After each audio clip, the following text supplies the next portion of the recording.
আসলে আমি দীর্ঘ 1.5 বছর আমার জন্মদাতা পিতাকে এই ধরাধাম থেকে উপাত হয়ে গেছে।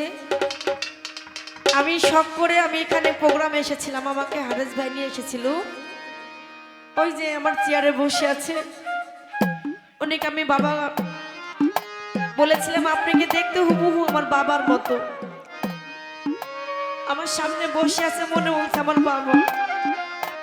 এতক্ষণ কিন্তু ছিল না, আমি চারিদিকে ফলো করলাম, আমাকে প্রথমে 200 টাকা দিয়ে চলে গেছে আড়ালে। আবার দেখছি আমার বাবা আমার সামনেই বসে আছে। আমার বাবার জন্য সবাই দোয়া করবেন, মায়া করবেন।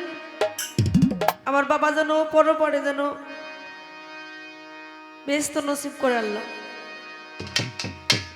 কেন হলো দেখা রে তোমারে দেখলাম আমি,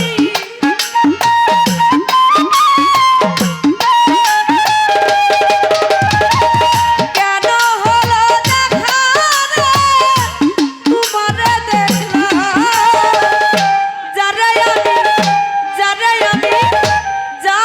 আমি একেবারে হারাইলাম এই জীবনে।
যাই হোক অনেকগুলো টাকার মাধ্যমে আমার ফিরোজ ভাই, রফিকুল মেম্বার ভাই, আরও আমার